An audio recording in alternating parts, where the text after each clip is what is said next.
सियासत news express में आपका खैर मकदम है। रियासत भर में बारिश का सिलसिला जारी है और हैदराबाद में खासतौर पर चादरघाट पुल उससे मुत्तसिल छोटे पुल पर ट्रैफिक में ज़बरदस्त खलल पाया जाता है, जबकि शहर के दूसरे इलाकों में भी ट्रैफिक में खलल की शिकायत आम है। नशीबी इलाकों में रहने वाले कम अज़ कम 1000 अफराद को रिलीफ कैंपों में मुंतकिल किया गया है। मूसा नदी बड़ी तेज़ी से बह रही है और हकीकत में फिल वक्त मूसा नदी दिखाई दे रही है, वरना मूसा नदी पूरी तरह एक नाले में तब्दील हो चुकी थी। जुमे की शाम ही नशीबी इलाकों में रहने वालों को रिलीफ कैंपों में मुंतकिल कर दिया गया था। हुकूमत ने उन्हें ग़िज़ा और दूसरे ज़रूरी अशिया फराहम की। सैलाबी पानी महात्मा गांधी बस स्टेशन में दाखिल हो गया है। नतीजे में हुक्काम को कई बसें रोकनी पड़ी और कॉम्प्लेक्स में बसों के मुंतज़िर मुसाफिरीन को बहिफाजत दूसरे मुकामात मुंतकिल कर दिया गया और दूसरे मुकामात से बसें चलाई गई हैं। मूसा नदी में पानी के ज़बरदस्त बहाव के बारे में चीफ मिनिस्टर रेवंत रेड्डी ने भी मालूमात हासिल की और मूसा नदी से मुत्तसिल तमाम बस्तियों की सूरत हाल पर नज़र रखने की ओहदेदारों को हिदायत दी। शदीद बारिश के बाद हैदराबाद के 2 ज़खायर आब हिमायत सागर और उस्मान सागर के दरवाजे खोलने पर मूसा नदी में पानी का बहाव खतरनाक हद तक बढ़ गया। रियासत तेलंगाना में हुकूमत ने बड़े पैमाने पर IAS और IPS ओहदेदारों के तबादले किए हैं। जिन अहम ओहदेदारों के तबादले किए गए हैं उनमें CB आनंद, शिखा गोयल भी शामिल हैं। इसी तरह होम डिपार्टमेंट, पुलिस, महकमा टैक्स और महकमे ज़राअत के आला ओहदेदारों को बड़े पैमाने पर तब्दील किया गया है। 1999 बैच के IAS ऑफिसर सैयद अली मुर्तज़ा रज़वी को, जो कमर्शियल टैक्स व एक्साइज डिपार्टमेंट के प्रिंसिपल सेक्रेटरी हैं, प्रिंसिपल सेक्रेटरी टू गवर्नमेंट पोल जनरल एडमिनिस्ट्रेशन डिपार्टमेंट की इजाफी जिम्मेदारियां दी गई हैं। इस ओहदे पर मिस्टर M रघुनंदन राव फायज थे। रघुनंदन राव का कमिश्नर कमर्शियल टैक्स की हैसियत से तबादला किया गया है। इसके अलावा वो कमिश्नर ऑफ ट्रांसपोर्ट का इजाफी चार्ज भी अपने पास रखेंगे। जिन दिगर ओहदेदारों के तबादले किए गए उनमें K सुरेंद्र मोहन, M हरिता स्पेशल सेक्रेटरी एजुकेशन डिपार्टमेंट और संदीप कुमार झा भी शामिल हैं। दूसरी जानिब जिन IPS ओहदेदारों के तबादले किए गए उनमें 1990 बैच के मिस्टर रवि गुप्ता भी शामिल हैं। वो स्पेशल चीफ सेक्रेटरी बराए महकमा दाखिला और चेयरमैन रोड सेफ्टी अथॉरिटी की हैसियत से खिदमात अंजाम दे रहे थे। उनका तबादला करके अब उन्हें एग्जीक्यूटिव वाइस चेयरमैन व director general centre for good governance मुकर्रर किया गया है। Commissioner police Hyderabad mister CB आनंद का तबादला करके उन्हें special chief secretary home department मुकर्रर किया गया है। CB आनंद 1991 IPS बैच से ताल्लुक़ रखते हैं। इस ओहदे पर रवि गुप्ता फायज थे। 1994 बैच के IPS Shikha Goyal director Telangana cyber security bureau व HFAC डायरेक्टर तेलंगाना FSL का तबादला करके director general vigilance department vigilance enforcement और बाएतबार ओहदा प्रिंसिपल सेक्रेटरी बराए हुकूमत जनरल एडमिनिस्ट्रेशन डिपार्टमेंट मुकर्रर किया गया है।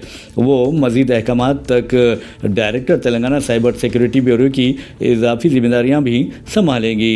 Swati Lakra additional director general of police organisation home guards Hyderabad को director general special protection force Telangana का फुल एडिशनल चार्ज दिया गया है। 1995 बैच के IPS Mahesh Muralidhar Bhagwat additional director general of police law and order Telangana को additional director general of police personnel का full additional charge दिया गया है। इस ओहदे पर 1996 के IPS ओहदेदार अनिल कुमार फायज थे। 1996 के IPS officer Charu Sinha additional director general of police CID को विजय कुमार की जगह director general anti corruption bureau का फुल एडिशनल चार्ज दिया गया है। अनिल कुमार IPS को additional director general of police operations Greyhounds Octopus Telangana मुकर्रर किया गया है। इस ओहदे पर मिस्टर M स्टेफन रविंदर फायज थे। मिस्टर V सज्जनार को हैदराबाद का नया पुलिस कमिश्नर मुकर्रर किया गया है। वो 1996 IPS बैच से ताल्लुक़ रखते हैं और Telangana state road transport corporation के मैनेजिंग डायरेक्टर की हैसियत से खिदमत अंजाम दे रहे थे। 1991 बैच के IPS mister CB Anand commissioner police Hyderabad के ओहदे पर फायज थे। दूसरी जानिब विजय कुमार IPS को additional director general of police intelligence Hyderabad मुकर्रर किया गया है। Mister Y Nagireddy TGS RTC के मैनेजिंग डायरेक्टर होंगे। Mister Devinder Singh Chauhan principal secretary बराए हुकूमत CAFCS डिपार्टमेंट और बाएतबार ओहदा कमिश्नर सिविल सप्लाईज का तबादला करके additional director general of police multi zone 2 मुकर्रर किया गया है। Mister Stephen Ravinder commissioner civil supplies होंगे। मिस्टर तफसीर इकबाल को तबादला करके joint commissioner of police law and order Hyderabad city मुकर्रर किया गया है। मुत्तहदा अरब इमारात ने मफरूर हिंदुस्तानी मुजरिम परमिंदर सिंह को अपने मुल्क से निकाल दिया है। वो निर्मल सिंह और पिंडी के नाम से भी जाना जाता है। सेंट्रल ब्यूरो ऑफ इन्वेस्टिगेशन ने इंटरपोल के जरिए मुश्तरका कार्रवाई करके उसे हिंदुस्तान वापस लाया। एक्स पर बयान में CBI ने बताया कि उसकी इंटरनेशनल पुलिस कोऑपरेशन यूनिट ने मरकज़ी वजारत उमूर ख़ारजा, मरकज़ी वजारत दाखिला और नेशनल सेंट्रल ब्यूरो और पंजाब पुलिस ने उसकी हिंदुस्तान हवालगी के लिए मुश्तरका कार्रवाई की। परमिंदर सिंह रकम की ज़बरदस्ती वसूली, दहशतगर्दाना कार्रवाइयों के लिए मालिया की फराहमी, इक़दाम कत्ल और धमकियाँ देने के वाक़यात में मुलविस बताया जाता है। जारिया साल के अवाइल में उसे मुत्तहदा अरब इमारात में गिरफ्तार किया गया था।